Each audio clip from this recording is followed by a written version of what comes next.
Wala ito sa may buntag tuburan, may buntag 54 ka barangay. So diyan na punta karon sa Barangay Makupa. Yan diyan ta karon sa Makupa Elementary School, no? So uban na to ang atong head teacher diri nga si Sir Jiramel Bragat. Alright, so may buntag mo na sir. May buntag. Alright. So atong brigada sir, since July 22 to 27, kumusta atong brigada diri sa Makupa Elementary School? Ang ato ang brigada is hanayra ang pahigayon musod sa unong ka adlaw.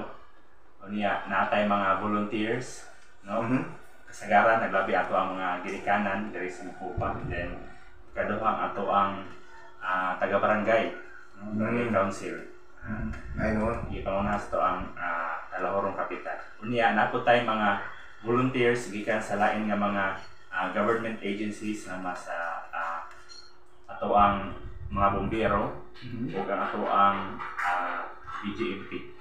Diin itabang sila pag ayo sa mga naay mga guba na ayo human diri sa eskwelahan o itabang po sila og kinta. So mga nindot kayo itong eskwelahan ron, limpyo po kayo, no? Nindot po kayo mga design, mga drawing sa itong sa gawas. So kita kayo, hayag kayo na itong elementary school sa Makupa. So, dire sir, assign ka diri since pa itong January, no? January. So, ang atong first day of class sir, itong Lunes, kumusta man? Ato ang opening sa school year 2024-2025, no? An-ISAD, kaloy sa Ginoo, no? Dayo natay mga enrollees nga diri na sa una, unya na po tayo naabot nga gikan sa lain. Pero so at least napunan gid napunan gamay. So na-improve gyud ang atong eskwelahan ron na atong estudyante po. Nya atong mga teachers din sir mao lang gyapon sila. Pila ni ka teachers no? Natay 4 ka teachers. Nya ang usa naghandle kinder, then ang tulo naghandle na sila tag duha ka mga grade level. Gikan sa grade 1 ato sa grade 6. Grade 6 yeah. Okay, sir. So, nakay mga may ipaabot na mensahe sa itong mga kaisunan?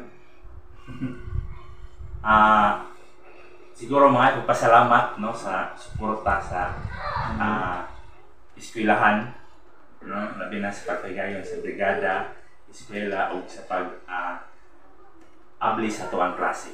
Unya, dili ra diha man putob ang dagan gud sa tuwang eskwelahan, no. Nangihanglan gyapon mi sa inyong suporta kay tibok tuig man nato nga gi matuto gyud mo mato ang mga bata. Unya napam gyapon ta sa tuwang eskwelahan atay mga maintenance nga pahigayon, atay mga angay pang tarungon, atay angay nga ipuno or dugang pa para sa safety, security o para pod makakon ang ato ang mga bata. Okay. No, napay mga gamit sa pagkaton sa atong mga bata. So daghan pa gyud kayo ang ato ang kinahanglanon para mahapsay ang ato ang pagkaton sa ato ang mga bata. Mura niya tong tuyo diri sa eskwelahan nga ang ato mga bata makakaton sila in a safe and well ventilated and kanang child-friendly nga learning area diri sa atong eskwelahan. So, thank you kayo. Sir Jiramel Bragat na, itong teacher din sa Makupa Elementary School niya. Salamat kay sir sa imong oras sa mga sa tuwang social media production of Tuburan. O din na takotog, kining yung ubos nga lagay, Kuya Chris, manamilit na magayon ang lawas na ngayon kumpingan kay makinigkasa sa kanisa. God bless and keep safe.